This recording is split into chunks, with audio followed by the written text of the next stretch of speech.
The Winnipeg Indigenous Film Collective has so many amazing and talented individuals. We had the opportunity to connect with Oliver before, but we have another person here in the studio to tell us a little bit about the collective as well as their film featured here at the Gimli International Film Festival. Thank you so much for joining us today. Thank you. How about we just start with a quick introduction about who you are and, of course, a little bit about your history as a filmmaker. Yeah, absolutely. My name is Diane Rueckert.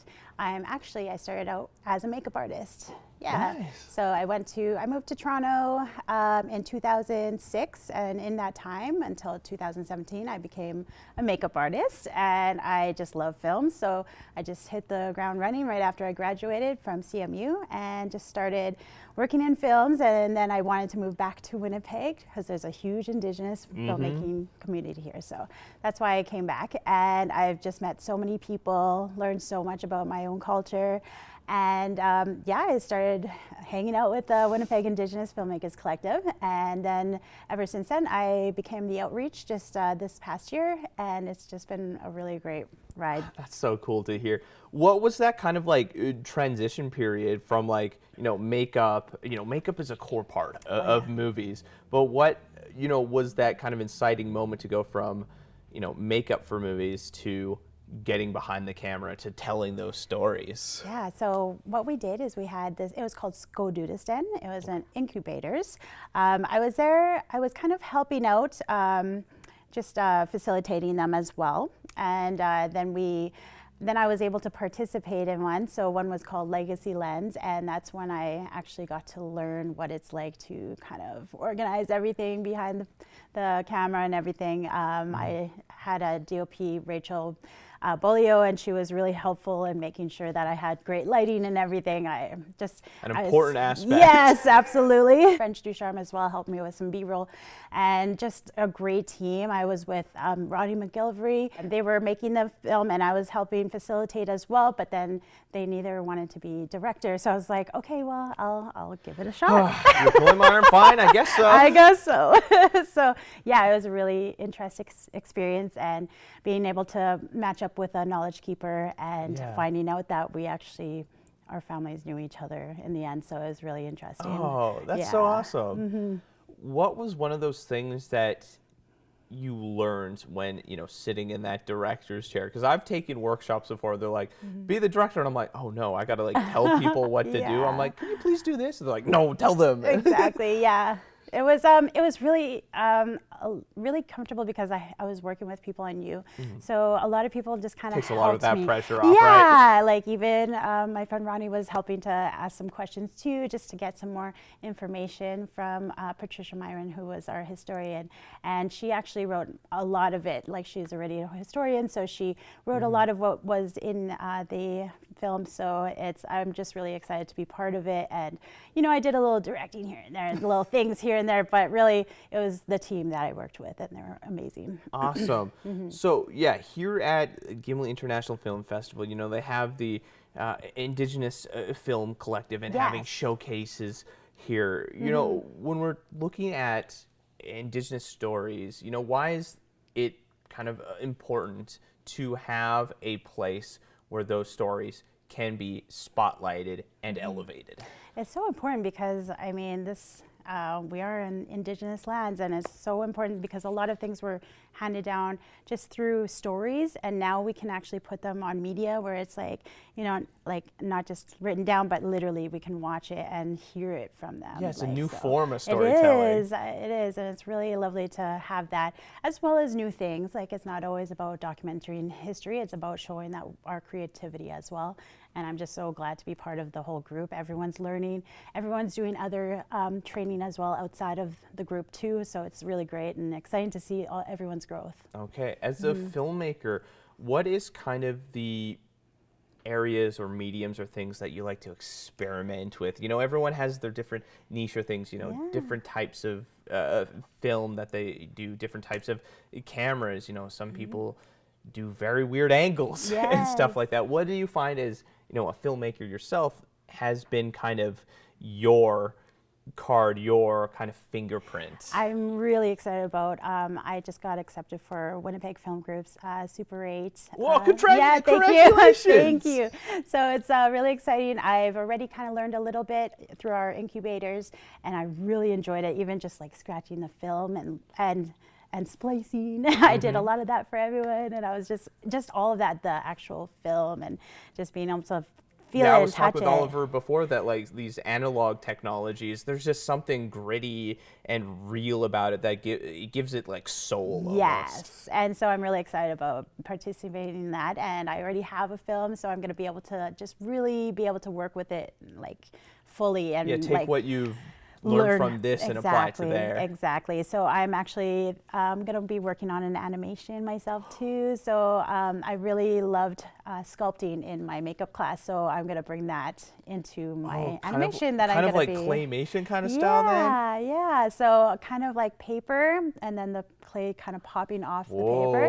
So I mean, I don't want to say too much because I haven't made it yet, but that's my idea and that's kind of the vision and the dream. Yeah. Oh, that's really cool. Like when it comes to that, like clay or animation or stop motion and stuff, do you have a studio or like something that you look at for inspiration? So what I'm going to be doing is, well, first of all, I have this huge book of art, of dinosaur art. It's actually in my room right now. I just look at it just to get inspired. I also love Land Before Time. It's one of my favorites. And of course, Jurassic Park. So I'm trying to figure out between cartoony and like how realistic I want to make it, because I love sculpting, and I made actually a dinosaur mask and like a prosthetics mask for my for school. So yeah, I'm really excited about this, and just to I don't know, I'm not sure exactly everything, but I'm just taking every day to like get inspired by things. And you're vision boarding right now. Yes, exactly. So I'm really excited about it. But yeah, I don't have a specific studio yet, but I'm trying to figure that out, whether I'm going to use maybe Winnipeg Film Group's area, because we do have some space there as the Winnipeg Indigenous Filmmakers Collective. So I can use that space if I want, but I kind of feel like I want it to be at home. So if I wake up at 3 in the morning, I'm just going to be like, okay, yes, this is what I'm going to do next, and then be able to just pull it out. But I have a cat, so I need to make sure that it's put away, because she will definitely get into everything. Yeah. For the collective, how has your experience been with them? That kind of community, like Oliver was saying, it's a very close-knit group, a community of people, coming in, sharing ideas, working with each other, collaborating. Yes, it's been amazing, because I've been on a lot of sets recently, like Acting Good, and also a couple other shows as well. And every time I'm there, even if I'm background actor, I like to just spread the word and be like, hey, you should come. It doesn't have to be this month. Come another month. And we've really grown the collective a lot. And some people can't make it every time, but the people that do are so into it. And we all network together and we help each other out. If someone has an idea, hey, let's go help them. So it's been really an amazing experience.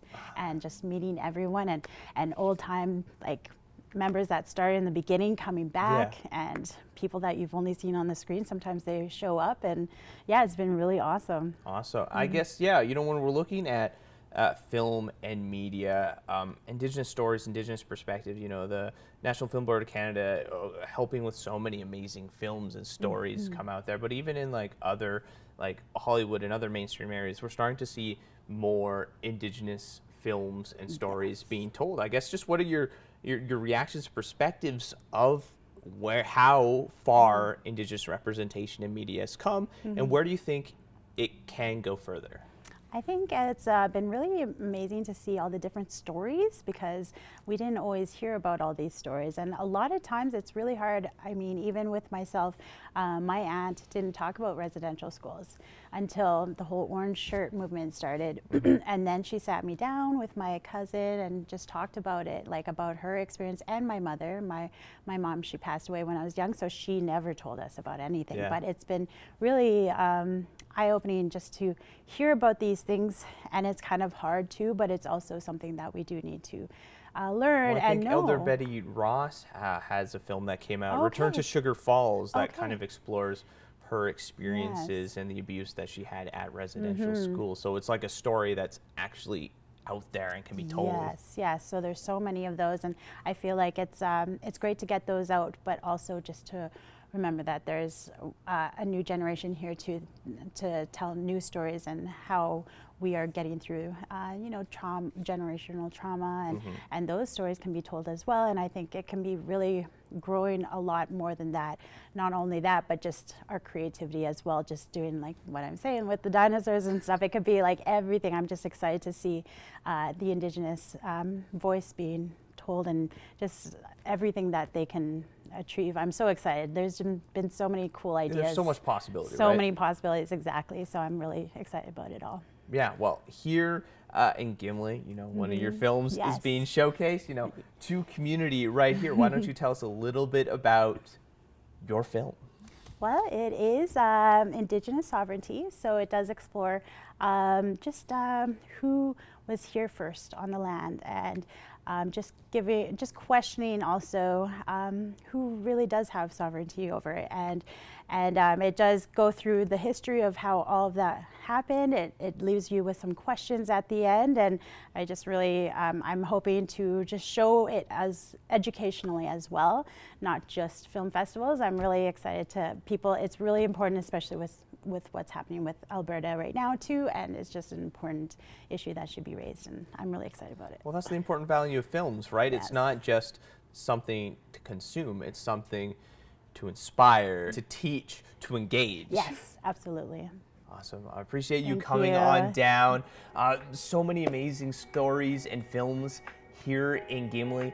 As you've heard, so many cool and amazing projects that are happening with the Winnipeg Indigenous Film Collective. So make sure you go and check out the work that they're doing. Thank you so much for coming in. Thank you so much for having me.